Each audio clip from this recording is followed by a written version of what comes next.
Chapter 14. You take the high road, I'll take the low road, and I'll get into trouble before you. I have to get past this? I have to get back after this? Several hours later, Then in how the did middle of the algebra woods, Tim Bradley Satchel, Fuck! the one with all his chocolate, flew away and splashed into the center of a quicksand pool.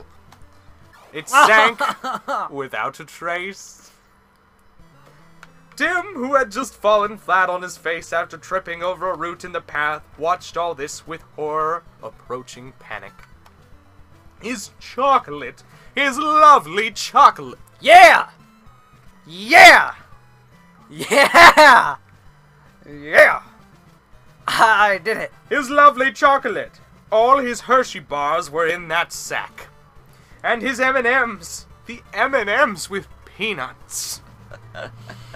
Just the ones he'd been craving. Oh. All his chocolate was gone. Oh no. Something wrenched inside of him. Whoops. He felt like screaming, but he couldn't let it out. Simon would hear him. Simon had taken Tim aside and told him that maybe he was eating far too many chocolate bars to be good either for his nerves or for his health. Tim had asked him if Simon thought he were his mother, for goodness sake, and Simon said no. But as leader on this quest, he felt that he should point these things out. Deep down, Tim Bradley knew that Simon was right.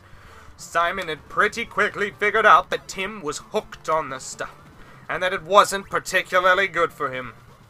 So Tim had agreed he wouldn't have another candy bar for 2 hours. So of course 1 hour later, he had desperately craved one, and he'd snuck off behind some trees and, well, now he'd lost all his chocolate. And things were doing so well, too. Miss Perkins, the lady custodian of Berkeley Mansion, had told them that she had a vision. Their next destination would be Rover Mansion. But how, pray tell, they asked her, would they get to Rover Mansion since they had no map? I'll give you a hint, it was going right. That's not part of the book, I see. That part was important. What was her voice again? Just witchy old lady. Can you say, go to the town of Veros for me? Just go to the town of Veros. The woman had said, one of the gentlemen in the resistance movement will sell you a special dagger. Also, there was a chain whip available. This chain whip would come in very handy, Miss Perkins had promised them. Simon had no idea what a chain whip was, but when... What? What? Simon had no idea what a chain whip was. But when they went to Veros and found the man and bought it, he was quite pleased. The chain was actually a specially pleated material, very strong, with almost a magical feel to it. The dagger was very nice as well, a shining silver thing. They checked the signpost to see where they should go next. The signpost had directed them to Algebra Woods. There they had discovered a wall that shone most magically. I have to check this, Simon had said, which was okay by Tim since he felt like resting anyway. Simon found it impossible to cross the wall on his own, so he tried splashing it with holy water, a tactic that had been so helpful back in Berkeley Mansion. It worked! The wall had fallen down. Shit! Double what? Beyond it had been a glowing fire in a dish. What? A sacred flame, Simon had cried. Something I'd hoped we'd come across. Simon relit their torches. Kneel from at the the end of sacred... the waist with the red crystal? Sorry. I don't know. Simon relit their torches from the sacred flame and told Tim that he felt much less tempted under its light. Which was okay with Tim since he was tired of keeping track of the hero's odd mood swings. And so here they were, Algebra Woods, and everything was absolutely hunky-dory. I'm glad. Except for the fact that Tim had just lost his chocolate. Right. Timothy! Cried Simon Belmont from the trail that the signpost had called Dabby's path. Timothy Bradley, where are you? Over here! cried Tim, picking himself up and dusting himself off. He hurried back onto the path. Simon was anxious to keep moving.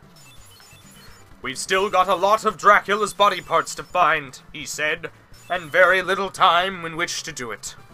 Together they set off through the night. Imagine, thought Tim, me, the chocolate freak, in a land without chocolate. Oh well, he'd just have to live without it. Dear reader, if you could call that living. If only. That's also The improvised. town... No. If you could call it living. Oh. Is right there. Actually, wow. The town of Algebra looked so much like the other towns they'd visited in Castlevania, except that maybe it was darker. Maybe it was dirtier. Maybe it felt like the spirit of Dracula was even more in control. All in all, it made Tim happy that this flame that was lighting their path was sacred. For Algebra felt absolutely evil. "Just over here, I think," cried Simon. He stepped quickly down the cobblestones, holding up his torch.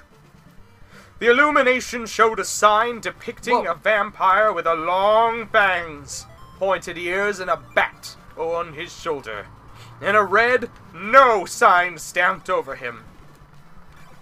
"The Ye Olde Anti-Vampire Shop," Simon explained. "Come in with me, Tim. We'll get some things we need here." Don't you think that this is the one place Am I supposed to be able to kill this guy? Dracula thinks we're gonna go? I mean, he'll have a trap or something set up, right? Shit.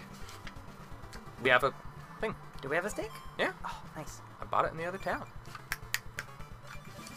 No, he despises the things that are kept inside. And besides, the owner will be the one person in Algebra who will be openly defiant of Dracula's rule, being the owner of the Ye Olde Anti-Vampire Shop. Come, hurry, Timothy Bradley. There is absolutely no time to waste. Which one is the sacred flame? We don't have a sacred flame. Oh, we don't? No. Oh, that's garlic. Yeah. Do We have the 2 knives, and we have and then we have a diamond. you remember and what holy the water. different knives do? No. Shit. Okay, I'll use the diamond. Because there's...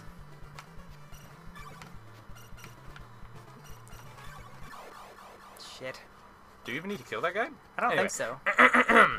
Simon went through the door. A bell tinkled. Thinking it was a trap, Tim jumped. He was ready to run, but then he realized, hey, a tinkling bell when you go into a shop is perfectly normal. Cool it, pal.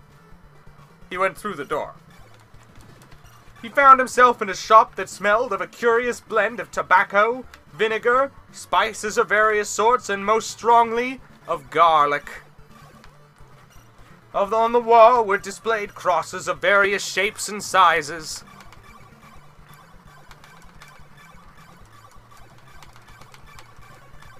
Maybe you need the sacred flame. I don't think you need it. It's down here.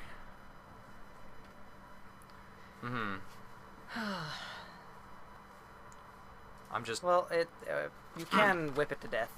Can you put it back on the game, please? Thank you. The place the place looked like an Italian deli. What with all the strings of garlic bulbs stretched around the room, Tim, that's racist. Other stuff hung hither and thither, none of which Tim recognized. Whatever they were, it followed that they must have something to do with getting rid of vampires. The shop was warm and cozy, and Simon had been right. Tim felt safe here. This was like an oasis of safety in a desert of danger. Yes? May I help you? Asked a suspicious voice. Edward, my good friend, said Simon. Do you not recognize me? Simon? Oh, shit. Simon Belmont? A big man dressed in a frayed topcoat stepped from the darkness of the back room. He wore a plaid scarf around his neck, even though the room was toasty warm, and he looked at them from above half-frame reading spectacles. Simon, you're a wizard! He held out a large, hairy hand, but then suddenly he pulled it back. Wait a moment. Are you not aligned now with that demon Dracula? I am the person who vanquished him. I have heard that you struggle yet with his infection, growled the man in a bear-like gruff voice. What? I have heard now that you struggle yet with his infection, growled the man in a bear-like gruff voice. There is no way of telling whether or not you have succumbed to his demonic influence. His presence floats now everywhere. Old friend, how would I be able to last 15 seconds in the garlic soup of this atmosphere? The man's wide face split into a grin, showing yellow teeth. Your logic is irrefutable. I wish we had time for a game of chess, Simon. I'm afraid there are matters of far more gravity than chess, my friend, said Simon. But allow me to introduce you to my new friend. Simon introduced Tim, who was surprised to be swept up in a great, big, garlicky bear hug. Anyone who is a friend of the great hero of Castlevania, Simon Belmont, is a friend of mine, said the burly man. My name is Edward Fakar. Simon quickly filled Edward in on their adventures. We were told by Miss Perkins when we left the Berkeley mansion that we would most definitely need lots of garlic and lots of laurels, and I knew exactly where to get it all. You came to the right place for garlic, laughed Edward. What? But as for laurels, I can't see. I'll have to dig deep in my supply room. May I ask, why laurels? They are a symbol of victory, and that seems a long way away, if I may say so. Oh, the power of positive thinking, piped Tim. Both Castlevanians looked at him as though he were from another dimension. Dun dun dun. Which was okay, Tim guessed, because he was. Well then, said Edward, becoming serious, perhaps I'd better go and see about those laurels. With no further ado, he turned around and walked into the darkness of the back room. A light flickered on, and Tim could hear the big man grunting as he rummaged through the packages and stored materials galore. Gee, said Tim, I hope he's got some laurels. Miss Perkins was very specific. You're gonna need laurels, she said. Most definitely laurels. I don't remember that. I have every confidence in my friend, said Simon. If there are laurels to be had anywhere in Castlevania, it is in this shop. Tim said, whatever you say. Suddenly, a teddy bear sailed through the opening, bouncing against the opposite wall and landing face up, button eyes staring up at Tim. Immediately afterward, a stuffed giraffe followed its cloth cousin. Then immediately afterwards, a stuffed koala bear. What does he have back here? Said Tim. A kiddie zoo? Which reminds me, Simon, who is beautiful, grey, and wears a glass slipper? Tim, I hardly think Cinderelephant! I don't understand. Come on. You've heard the story of Cinderella and the glass slipper. I mean, you could have been Prince Charming yourself, Simon. Simon blinked. Prince Charming? Never mind. You really are no fun, you know. Huh. This is not a fun situation, Timothy. My very soul is at stake. To say nothing of the future of my beloved Castlevania. Tim felt the definite craving for chocolate. Now, all this seriousness, and especially all this garlic were getting to him. However, his sinking feelings were interrupted by yet more objects hurtling from the back room. Gadzooks! Simon cried to Edward. Where did you get all this stuff? Fakar struck his bag head out. In truth, I do not know. When I inherited this shop, much of what I am now was already here.